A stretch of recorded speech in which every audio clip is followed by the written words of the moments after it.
maybe to start us off on a lighter note, like a nice little old timey classic warm up bit, Norm bit or something. But so as you guys may know, I've been out dating again. So it brings up the question of, when do you, as a man who lives in Brooklyn, admit that you have a podcast, right? Do you not have it in your profile? No. Maybe I should, honestly. So I went on a few dates with someone. Ended up being a very burning bright but short kind of thing, where it went well for a while. And part of this going well is just like doing a little bit of like looking into each other, and she discovers that I have a podcast. And in the course of this short relationship, or no, not even relationship, fling, she actually even listened to a bit of this podcast. And then she decided she didn't want to see me, which happens. Did she subscribe? I don't know if she subscribed, but then I went back and listened to... She sent an email question in this week. I'm so sorry. I went back and listened to that podcast, the episode that she listened to, and it was like 10 minutes of us talking about Doug Emhoff. That's the most romantic aspect of our show, though. Yeah, definitely. That's a celebration of the family. It's a real statement of what I'm trying to be, and healthy relationships. Exactly.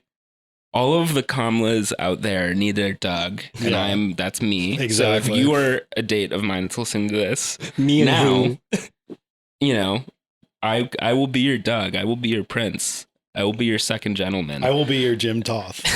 Yeah, let's go. Who apparently is an Arsenal fan. Oh, really? We found out this week because we found out Reese is, and Oh, perfect. Again, Reese and Jim are like fucking thick as thieves. So yeah, Nashville FC, Wrexham, then Arsenal. Yeah, obviously. exactly. Yeah, exactly. So flings come and go. But that 10 minutes where you listen to Doug Emhoff lore, you'll never have that back. In your head forever. So you, dear listener, too, have had this experience where you will never get that time back where you heard us talking about Doug Emhoff. Are you saying that you've dated the listener? There's not to get too poetic, but if you imagine the relationship between the listener and the podcaster, maybe it is a relationship of sorts. I have great affection for all of our listeners, all 20 of them. It's very parasocial. Yeah, from my direction. Mm-hmm. Yeah, exactly. Mm-hmm. We're inverting the usual dynamic. And I had no idea what drill rapping was, and it is alarming. We pulled Trump off Twitter because of what he was spewing. Yet we are allowing music, displaying of guns, violence. We're allowing it to stay. We're bringing them in, and we are alarmed by it. It's Alex!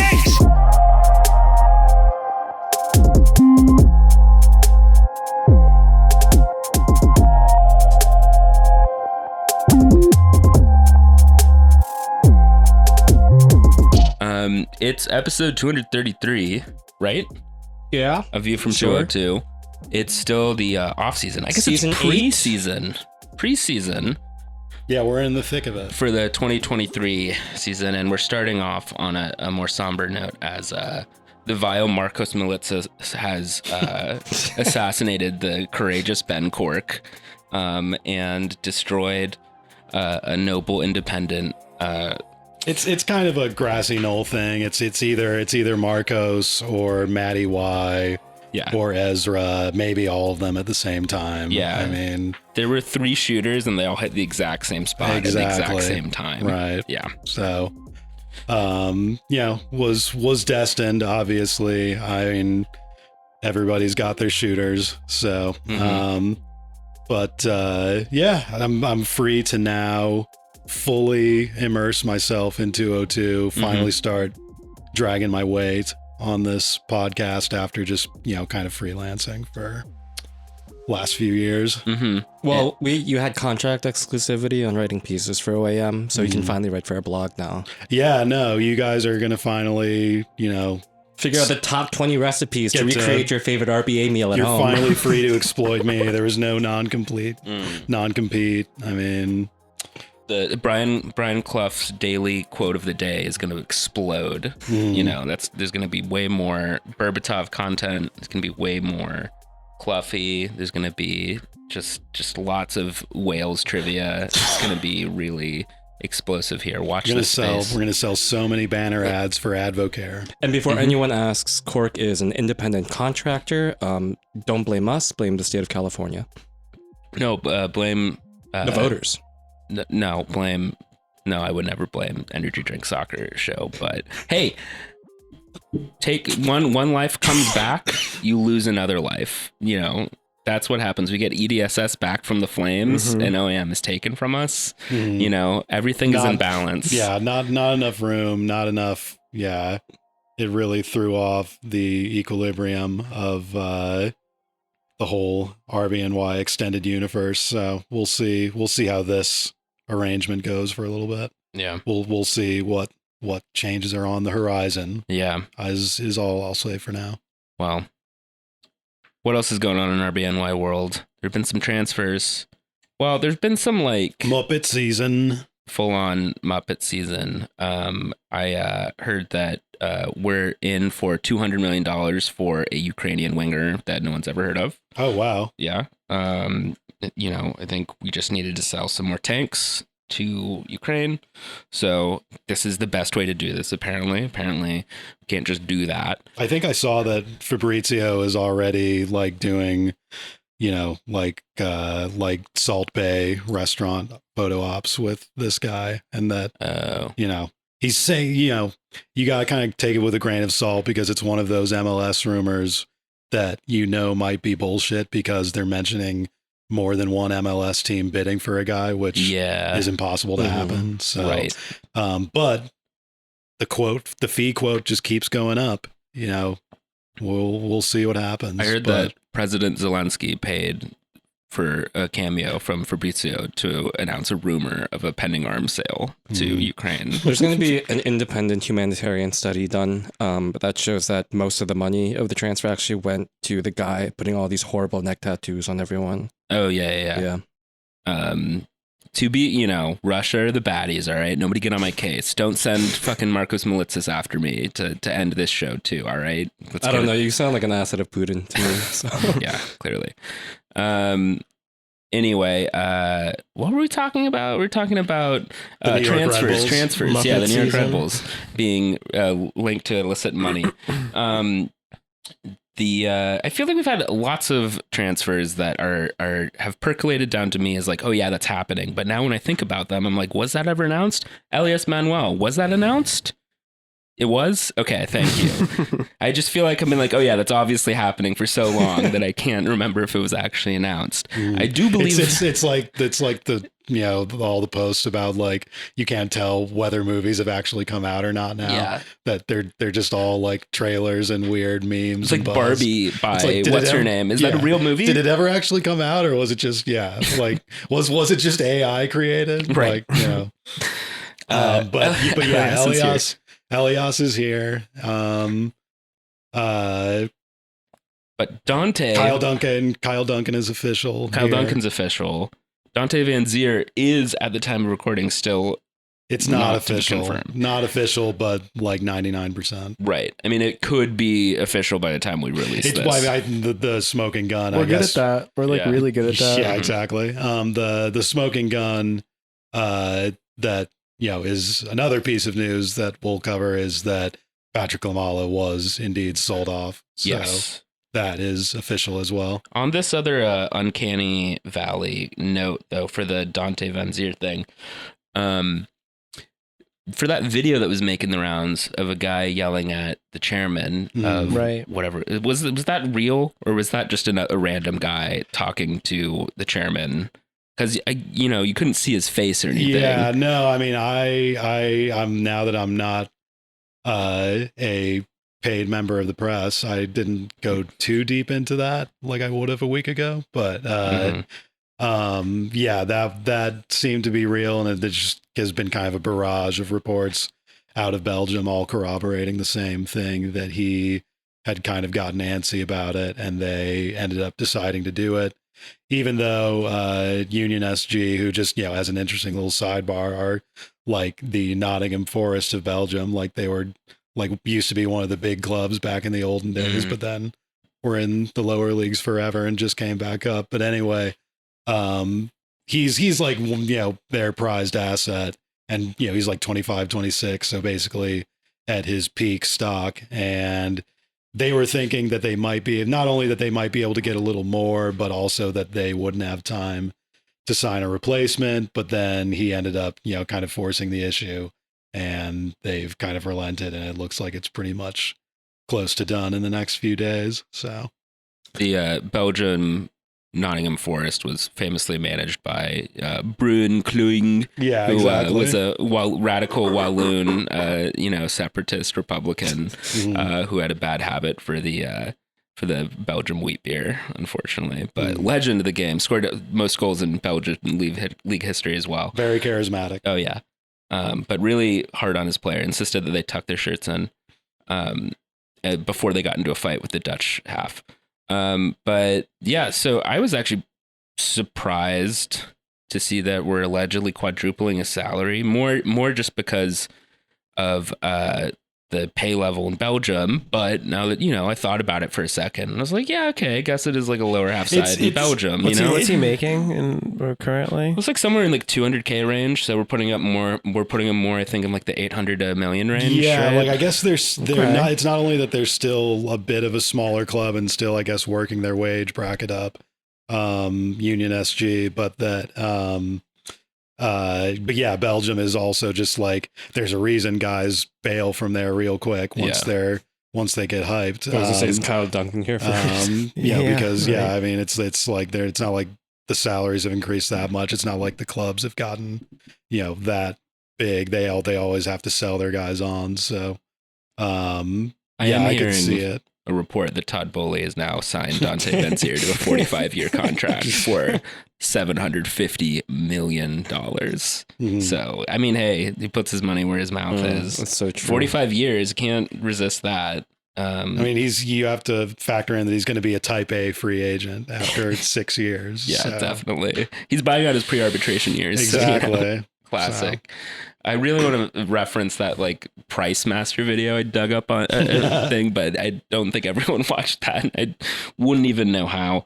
But Dante Vanzeir looks like he's inbound, and looks like he's presumably going to play up top, especially now that Patryk Klimala has now officially left the club to is it Hapoel Beersheva? Yeah. Okay. Which I think does Hapoel mean that they're like one of the nice Israeli clubs? Or is that like the Union one? I know, as long as it's Beitar.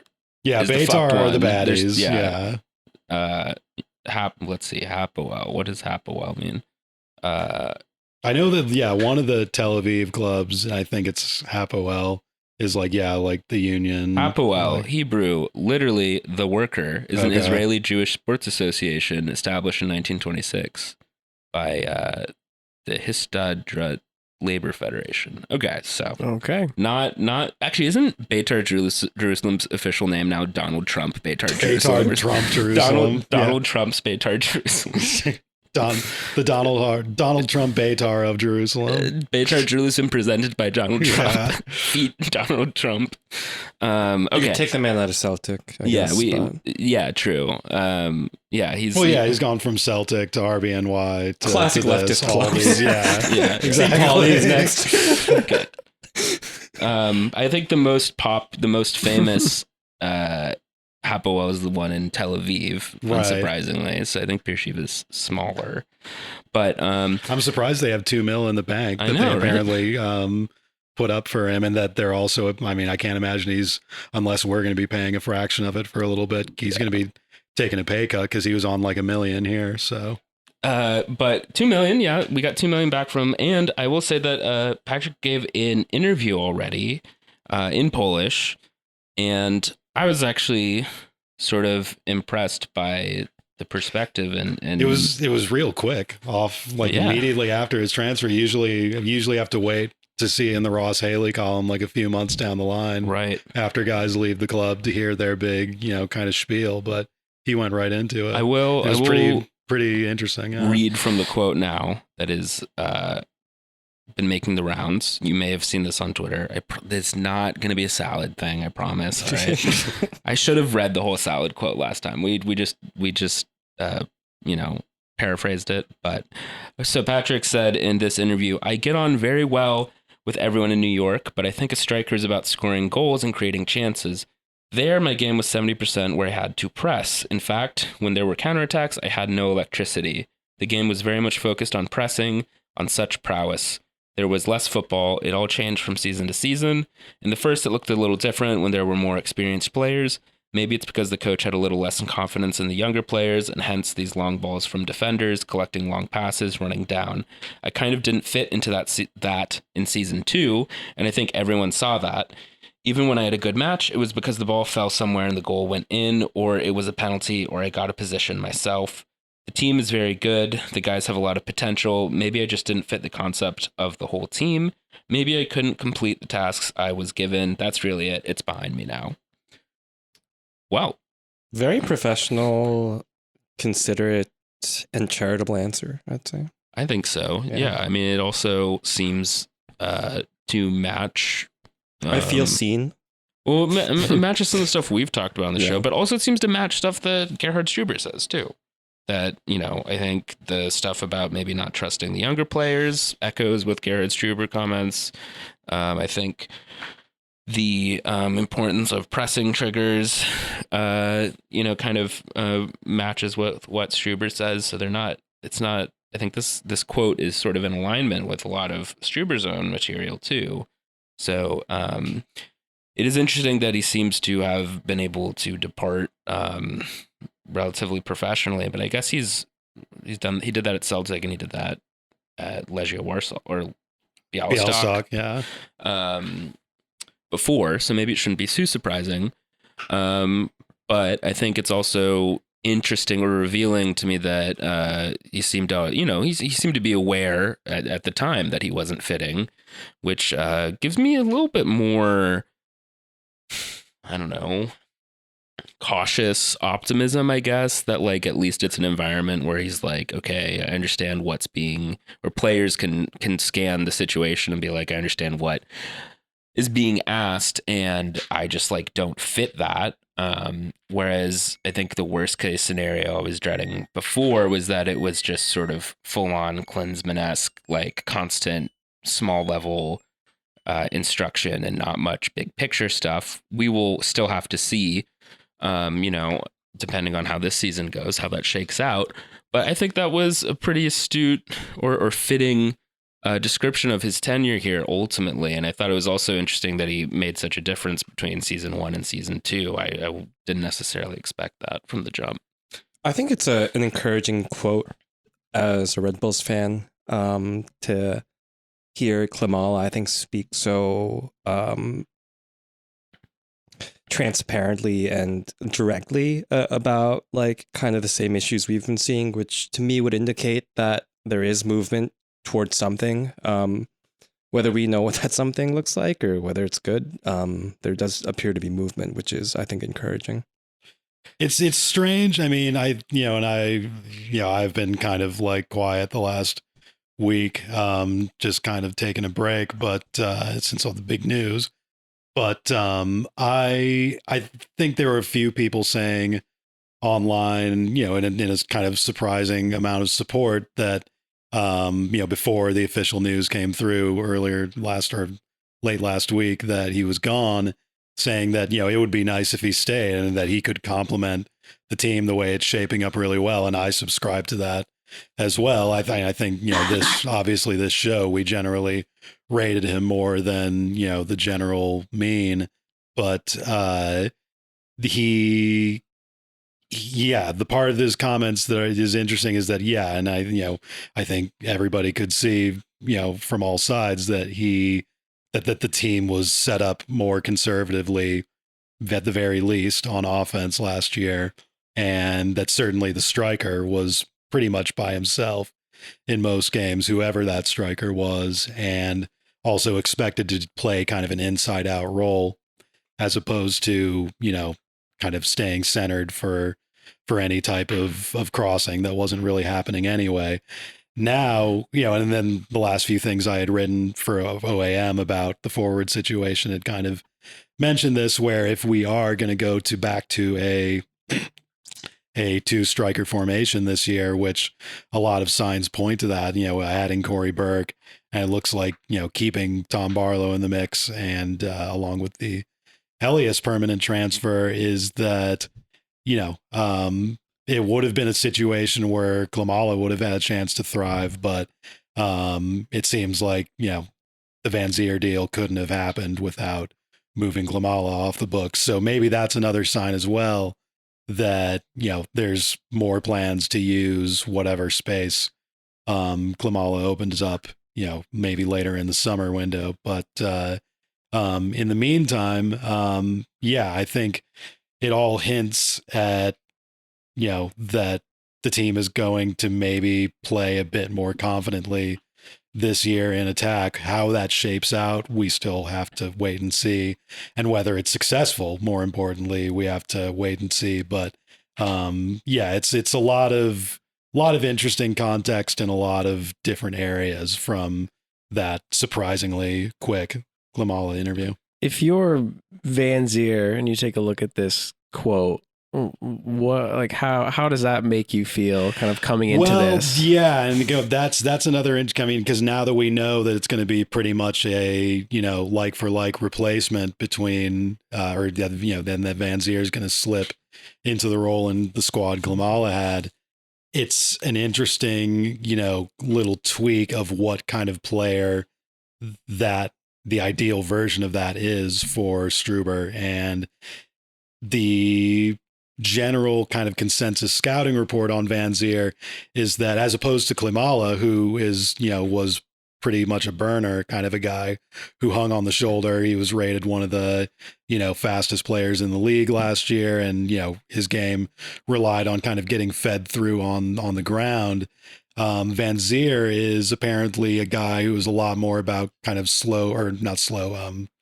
kind of short, quick bursts, as opposed to, big downfield, counterattacking or through ball runs.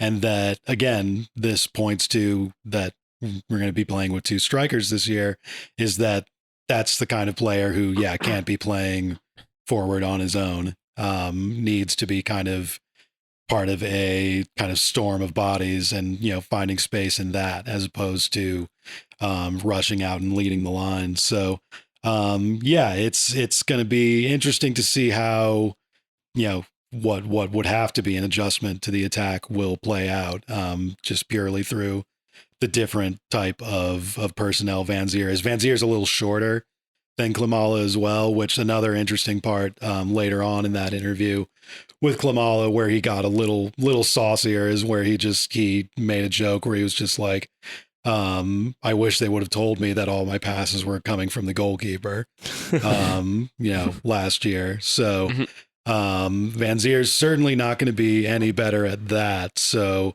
we'll see, how that all shakes out tactically as well. Yeah, it's combined with all the various Struber comments that, regular listeners will know our thoughts on.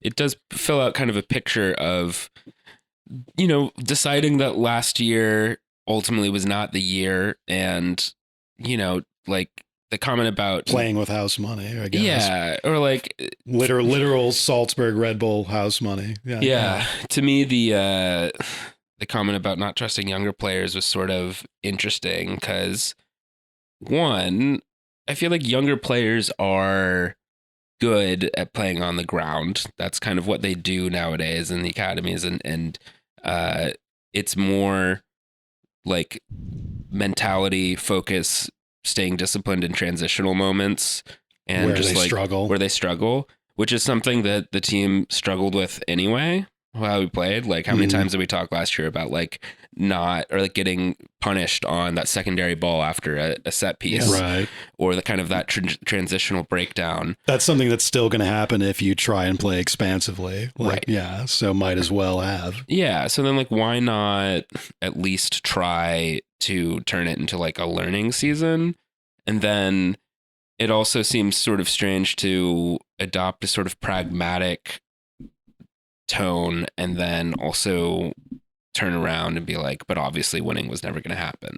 But it's like, if winning was never going to happen and like you drilled everyone that way and like communicated that to both the fans, and if you communicate that to the fans, when you are communicating it to the fans, you are also communicating it to the players, but you're probably also communicating it to the players in times we can't hear too. Why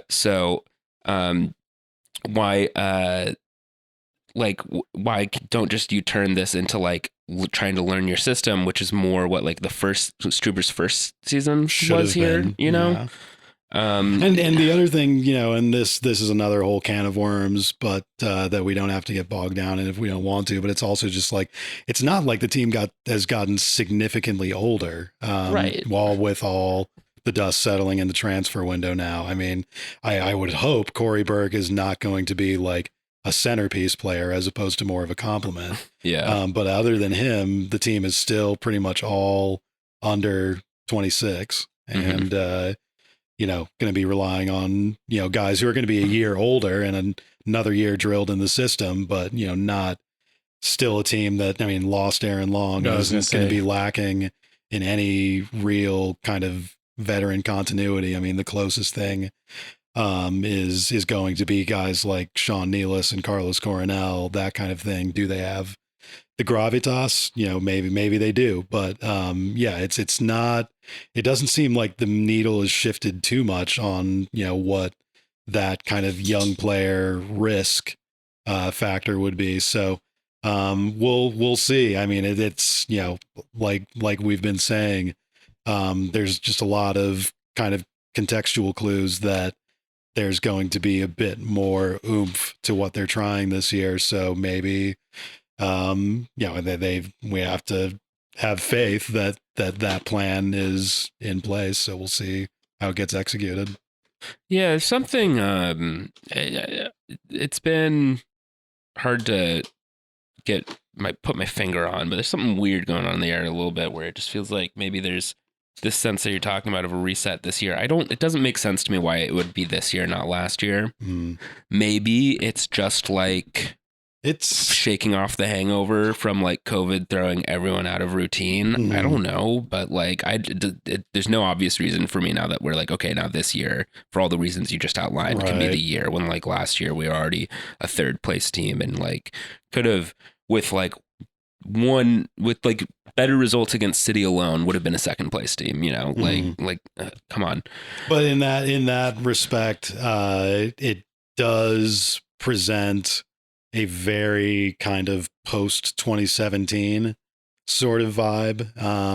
If you're up on your Red Bulls history, in that it is, that was a season where Jesse Marsch, who that was his third season, not his second season, but there's also the different context of Jesse Marsch had won a lot more capital and credit with his opening season to kind of engage in his plan for the 2017-2018 run. But 2017 was a year where Jesse had gotten the front office the way he wanted and spent the year going fairly pragmatic and sort of, trial and error with some games, had the Open Cup run to add to the parallels. And then that off season was where, they didn't do a big overhaul, obviously, but tweaked some major parts of the squad in a way that seemed to be the final pieces of whatever puzzle he had been putting together for that 2-3 year stretch. And then, the analog for Vanzeir obviously was Kaku. There's obviously a little bit of a kind of competitive context difference in that, like I said, I mean, obviously Jesse had won the Shield already, and the team was pretty firmly established as one of the league's elite already going into that season, where that's a little less of the case right now. But then also there's also the, not having Champions League to sort of get a little bit of momentum going into the league season as well is going to be a little bit of different of a dynamic. But all that other stuff, I mean, trajectory wise, is implying that, this is going to be the big swing that, Jesse and, Dennis Hamlet in his first kind of cycle as sporting director had set up in 2018. So we'll see what happens. I think the league is a lot different than it was 5 years ago. I think, not that there haven't been a lot of teams in the East that have gotten worse this off season, but I think generally it's a stronger league with a different kind of, set of obstacles you have to overcome. But then, everything else just, kind of points to that sort of a year and that sort of an attempt. So we'll see what happens. I think the analog to the lead into like the 2018 season for Jesse, right? We always saw glimpses of that 4-2-2-2 and his attempts and experiments before we kind of reached his like final vision. Do we have right? If that it's like if that aligns, I guess the way that our team lines up on the first day should indicate like what this vision is, right?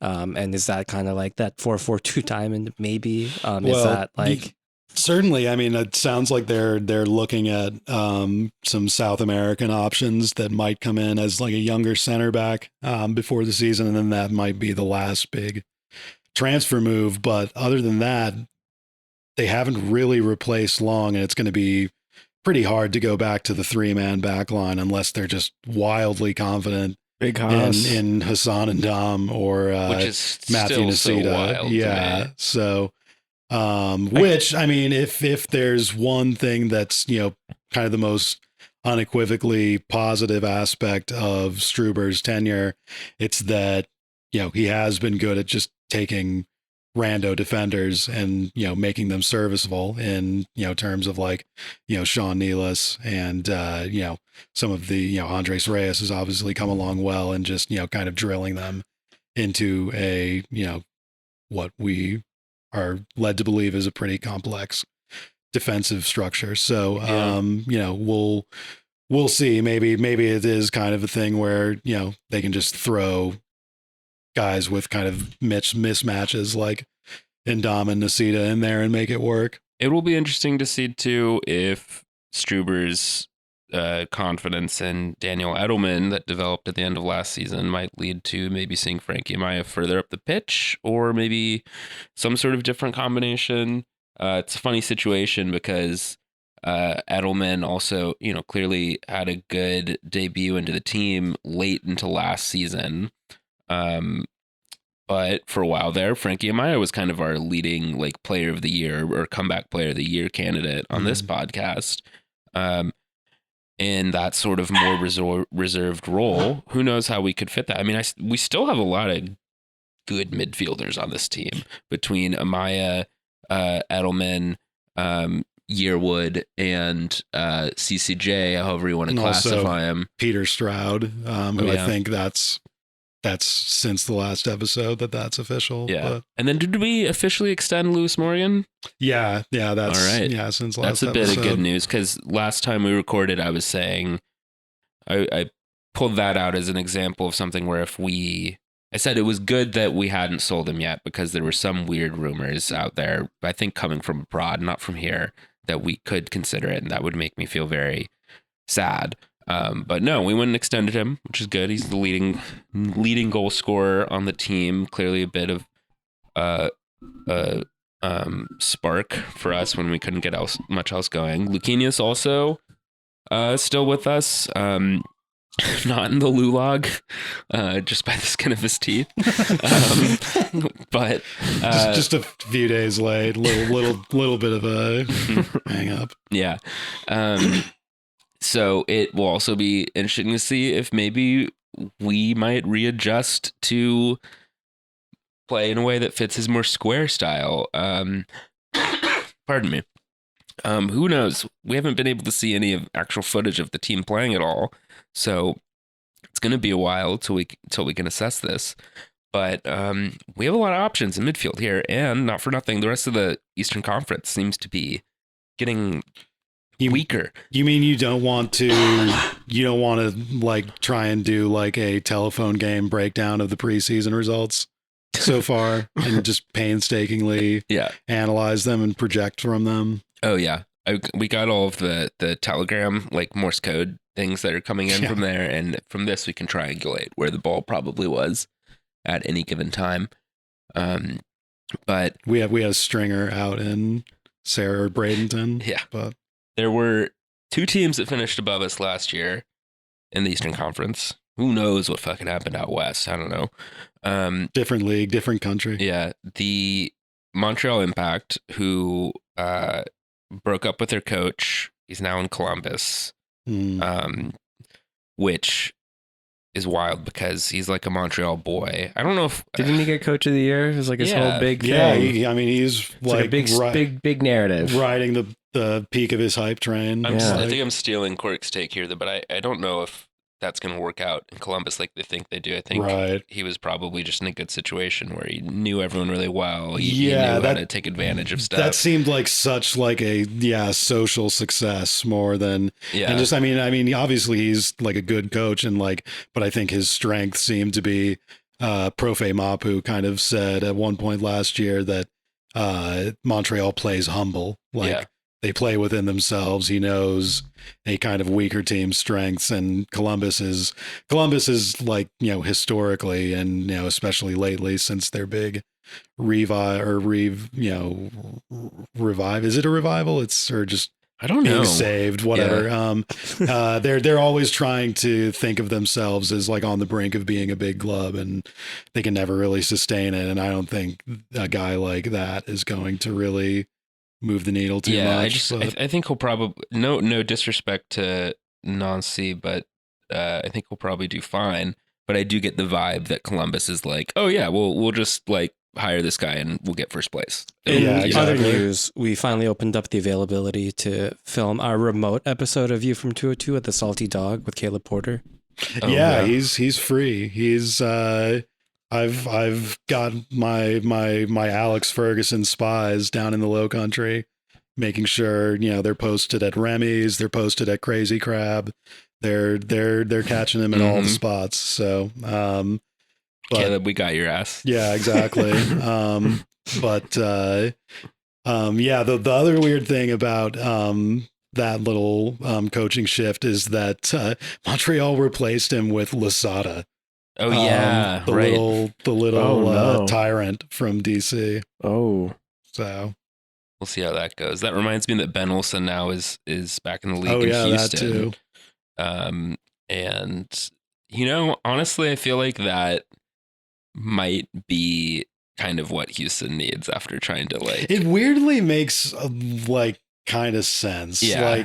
We've kind of talked about it on the show when we get in a little bit of despair about RBNY, where it's just like, sometimes you wish you could just hire, Siggy Schmidt, like just sometimes that's just the tonic that you need. Right. Like New England, look at New England where like they just hired Bruce Arena, like the MLS coach, and just they turned it around immediately. Yeah. Sometimes you just need that kind of, wash. And Ben Olsen, maybe Ben Olsen is not the most primo kind of version of that guy, but it's an interesting experiment. I think it's like a good acknowledgement, like, because Houston, the Dynamo were like trying to like be a little too clever several times in a row, I think, and now maybe it's like, okay, we should just like calm down and like fix stuff and just get like a normal guy. Right. So like that could work surprisingly well. Should have gotten Greg. Berhalter. Shit, Yeah. Greg's going to probably be on the market soon. Yeah. I would love mean, Greg. Yeah. Like for like swap. Who says no? Throw in Andahar and Frazier. But NYCFC, meanwhile, have also just sort of like Liquidated. they've just just given everyone away. I guess some people were out of contract, right? Yeah, they lost Collins on a free. Sean Johnson on a free. Yeah. Eber, was that on a free? I don't know. No, they just traded him to Seattle, I think, for allocation money. Yeah. And then, I'm sorry, I should say transferred because we're calling allocation money sales now. But is that official? It's people are trying to get it going, and I'm on board. So All right. But then they sold Maxi Morales out. I mean, he was getting kind of aged out anyway. But then I mean, shit, like a big part of their spine. Yeah. Just completely gone. And then they've got Cowboy Cushing at the helm too. So it's going to be a weird season over there. I mean, come on, Gerhard. Smack him around this year. Come on, dude. Like, I'm scrolling through FUTMob's feed for all of the transfers for MLS, and great one just popped up. Oriol Rosell from Sporting Kansas City to free agent, which is actually, I think, like low-key an end of an era right there. Yeah. Like, damn, I forgot he was still in the league. that's like Ned Grabavoy retiring. Yeah. Or like, but also it was like, oh my God. Like when that guy was hanging around the league, it was like, holy shit, guys, a guy who was on Barcelona B is at MLS right now. Yeah. And he was like actually kind of good for, I guess, SKC at the time, right? Yeah. And then he came back and was never notable ever again. He was on Orlando for a little bit, right? And then I think he was at some, was he on LAFC like as a reserve or something? Oh, maybe. I can't remember, but Joseph Martinez, who probably is cooked anyway, went on a free from Atlanta to Miami. God. I'm not bothered by that. It doesn't speak well to that Miami's going to have a holistic project, but then weirdly enough, if you look at the numbers, Joseph did like kind of produce a little bit the random times he played last year, so we'll see. But yeah, it doesn't speak to Miami being very sound of a project. Tommy Thompson apparently has signed from being a free agent to San Jose again. Oh yeah, he just re-signed like he was back to San Jose? He tested the market and it was not very very happening. Yeah. They do not want Tommy Thompson. Franco Escobar signed with Houston. That's more going on. So all this is to say that there's not much going on in the East, I think, where like, hey, we were saying last season the East was soft, and I don't see much reason to think why it has gotten any harder. Toronto's still a mess. Philly, Nashville, I'm not concerned about. Philly. Oh yeah, I guess I'm forgetting about Philly. Were we in fourth place last year? We were in fourth. City was third, right? City, Montreal, and Philly. Okay. I mean, yeah. Philly, I think, is like, probably still, you have to assume they're going to be a little bit more put together than us next year. But still, I don't, think that most teams around us are getting actively better than us. Orlando, not bothered by what's going on there at all. DC Waz project already seems to be going off the rails a bit. Yeah. Oh yeah, he's brought a couple weird people in, right? Yeah. Or he's also lost Ravel Morrison, right? Right. So, yeah. what's the point? Yeah, that's one of the bigger downgrades in the league this offseason. Wow, do you know that Felipe is with Austin FC now? I did know that. He got randomly, like he was in some news cycle recently, but Claudio Reyna out. Or now he's with Austin. Oh, that's true. Isn't he an Orlando. advisor still there? Oh yeah, he's on gardening. Yeah, leave I'm or sure. something. I'm sure he's he's going to be on doing leave. lots of advising. Amro Tarek at Austin. Oh FC. yeah, Amro He's reemerged. back. King is back, baby. The King. I was trying to remember who else signed with Austin. You know who appears to, I don't know if he's retired, but appears to be available is Dom Maduro. Oh wow. No. Shit, dude. Oh no. He could, yeah, I mean, could probably still beat some dudes in a race. I don't know. Domadero probably has played for the most teams. Oh, Kai Kamara. What happened to Kai Kamara? He was like, oh, actually, I'm leaving Montreal. He posted that really dramatic, like, notes app thing, being like, I was so ready to make Montreal my home. And I was like, dude, no, you didn't have to say that. Like, nobody assumed that you were. Like, It's fine. Yeah, exactly. Like, chill, dude. Is Nashville back? Is that how that works with St. Louis? Oh, yeah. Were they in the West last year? Yeah. Yeah, they're back because St. Louis is in. Which they're in kind of a similar boat, I guess, to RBNY, where they're at kind of, the crest of a coaching tenure with, Gaz Smith. Their players are and their players are all pretty right? old. Yeah, their players are all kind really, of like the windows shutting. They were really mid. Like I think they were about similar to on points as us last year. Yeah, I can't believe Dax McCarty is still playing. Still doing his thing. Alex Wheel is like almost 30 now. I mean, oh, stop. Like, yeah. Shit. Yeah, I guess he's basically my age. Right. Yeah. So, I guess I'm forgetting about Cincinnati. Cincinnati, I guess, is sort of on an upward trend. I mean, I guess they did beat us in the playoffs last year, but I feel like everyone had everyone had made up their mind. Gerhard Struber basically went in front of the mic and told everyone, we are going to lose our game at home. Like, don't show up. Don't. I'm throwing. Just don't show up. And he did. So congrats. But so all of that said, I don't think Cincinnati were like that incredible. So I expect if we're trying this year that I'm not concerned about them either.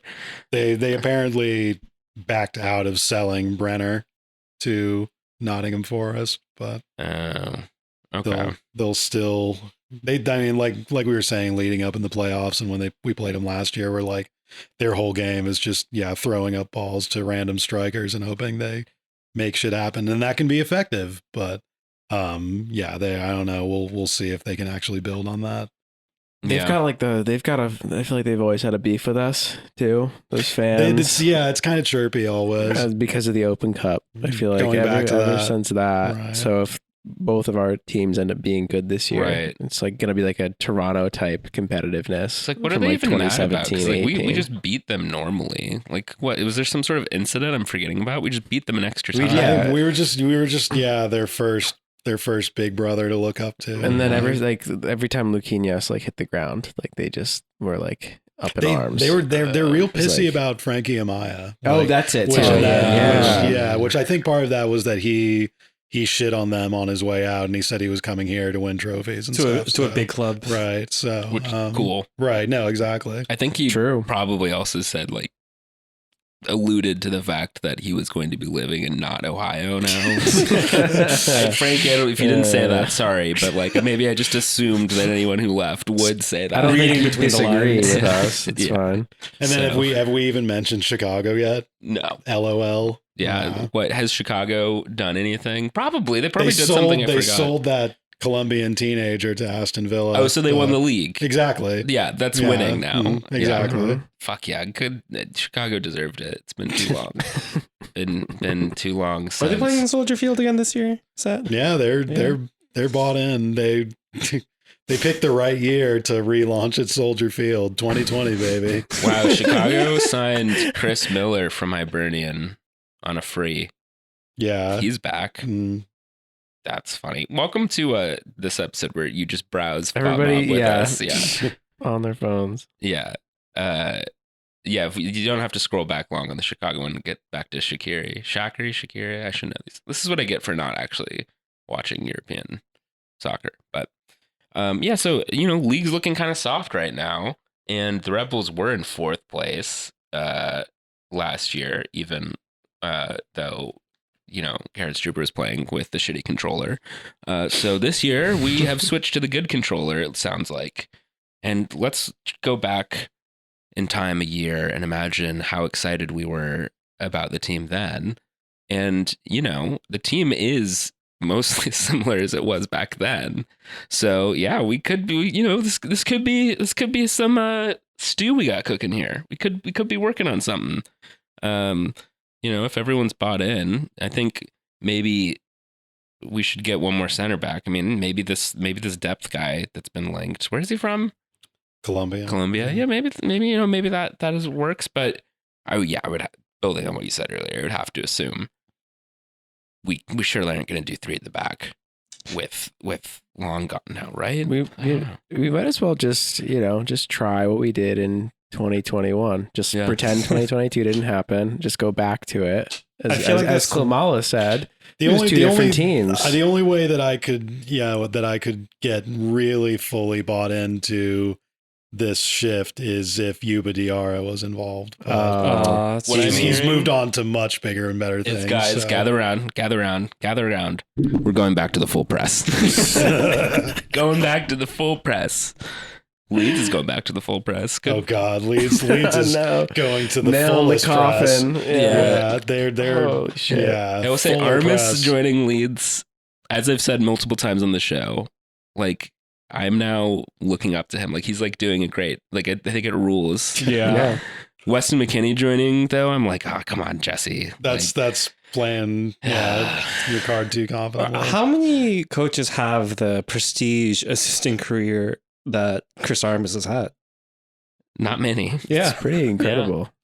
Yeah. He literally alienated Cristiano Ronaldo and made him embarrass himself in front of the world. I can't remember what else was going on at the time where like there were like 2 different things that were happening, and like just Chris Armis being at Old Trafford every weekend was like legitimately fucking with me. Like what was going? I mean, I guess was Trump still president? I think something else weird was happening like that was just giving me like severe. It was the peak of NFT discourse. That's exactly it. Actually, it was around the same time as like the Paris Hilton Jimmy Fallon interview. Yes. Oh my God. And then like Armis at Old Trafford is like I fucking died. I died like 3 years ago, and I'm literally pictures of Chris Armis yelling at Cristiano Ronaldo. like. And Chris Armis I guess he didn't last longer, but he lasted better, I think, at Old Trafford than Cristiano did, to be sure. But I hope the AirPods come back. Yeah. At Leeds. Right. Yeah. Who's he listening to? I don't know. Somebody he should be ambushed by some TikTok teens who ask him what he's listening to. The other assistant at Leeds is that Renee Marich guy, the blogger from back in the day. Jesse's still carting him around? Yeah. Man. Well, apparently they hired him at first because I think they blocked Jesse from getting Armis maybe at the beginning of the year. I can't remember. But they relented now that straits are dire. Yeah, it's the McKennie thing is definitely weird. I mean, I don't know if we've really delved into McKennie hate on the show as much as in private. He is a major pinata for us. We do not like Weston McKennie. He's do not rate. No. Yeah, that's a good. It's a weird like, especially at the same week as Armis. It's a weird kind of optics to put out when you're kind of in the hot seat like Jesse is, especially even if him getting the Ted Lasso reputation. Yeah, even if I rated him, I would be like, Jesse, do you really just want to be like so transparent, apparently bringing in all your boys, like just like your countrymen when you're under fire? Like, is that the image you want to really be cultivating? I don't know. But yeah, is there anything else going on? All the theme nights are announced. I heard that they're going to be 17 soccer theme nights on the schedule this year. 17 nights at RBA. They're going to be playing soccer. The main attraction is going to be soccer. I actually heard that there were 0 of those nights. Oh, yeah. Sorry. But Kid League potential. Right. Yeah. B kits. I am very offended by it, but we'll see what it actually looks like. So it's been multiple. There's that one photo of the Klimala kit, which now I'm going to actually... now it's extremely weird. To build on my 2019 glitch kit with Lawrence on the back, I'm going to get the Klimala. You really kit. should. Yeah, absolutely. I'm going to like... That should be a cult item. Like you should be seeing that like around the arena for like years. Yeah.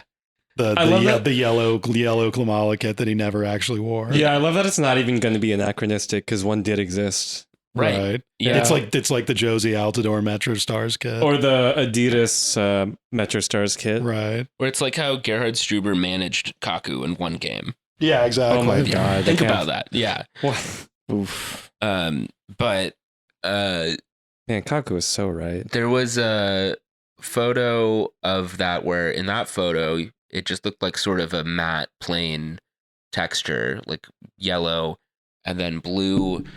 Looks like a Club America kit. Yeah, essentially. and like blue and red piping, I guess.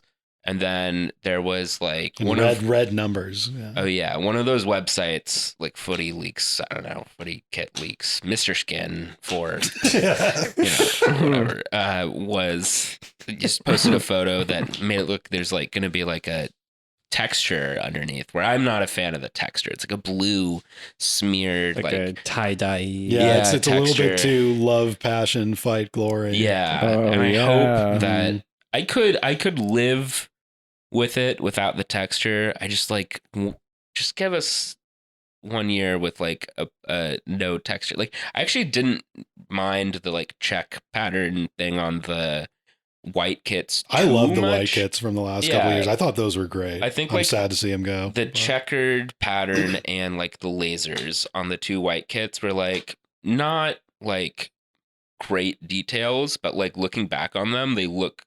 Those white kits look great, like in games that we wore them. Like especially, I mean, it helps that the 2018 white kits are associated with such great moments. Yeah, like the all white look in those CCL games, ace.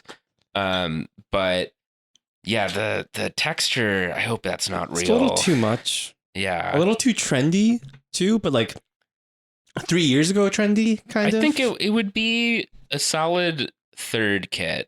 Yeah, I agree with that. Because like yellow and blue has been in our arsenal before, because we do kind of have a vaguely Arsenal color scheme going on. With we have like predominantly white with red details historically, and now we're going full red. And then like we had that blue and yellow kit as our away kit for the longest time. And my thing that I've said a million times on this podcast is I think for the early like RBA era, I think those away kits are actually disproportionately popular at RBA because I think the early white kits were a little bit too nondescript and like you couldn't really like from 100 feet it wasn't really obvious you were wearing a Red Bulls kit. And I think a lot of people, myself included, had the blue kits instead because they're just a little bit more distinct. So those are actually kind of like a pretty popular color for a while. This leaked one looks kind of like definitely a different direction than those, but yellow is sort of in the history a bit. It kind of reminds me of there was that really ugly like Columbus kit that was like at least that one. Well, I guess people have said this about this RVNY kit maybe as a taunt, but that Columbus kit was meant to be like the Ohio flag. Yeah. Right. Whereas this one, people have commented, it kind of has the same color scheme as the New Jersey flag. But it also does, like, I guess. I mean, someone said license plate. The New plate. Jersey flag being way less identifiable than the Ohio flag. But yeah. But someone said like license plate, and I actually kind of like the idea of like, oh, if it was black instead of like those teal trims, like I think that would go a lot further. You know my love of yellow alternate kits. Personally, which also I think I've always thought yellow should be mixed in with red kits once in a while, like maybe yellow shorts or socks. Are an iconic look that only appeared once. But I also think it's like a pretty big deal that we don't have a white jersey this year, if that's going to be the case. With, I mean, the yellow and white, I mean, the red and white flexibility, like we use it so well when we have it. I don't like this current red kit either. But I also just think like white is part of our crest, and we've never had a year where we haven't had a white shirt as the New York Red Bulls. I don't blame you for forgetting, but there was that period where we had a black shirt and a gray shirt. Oh, I'm sorry, the glitch. Well, but like that's still white. It was different enough. It was cursed. It was, that really was rock bottom. It was COVID, like people were dying because of that kid. So I don't blame you for forgetting it. But it's still the same scheme, like as far as I know, the New York Red Bulls, I've seen them as like white shirt with red trim. When we saw the first images of the glitch kit, I was like, oh, that's probably going to look white in person. And then it did not. It looked gray in person. My main point is that we've tried to like look towards that kind of like white and red. And I think that was an exception to the rule, but like we've never had a year where we haven't like had that scheme.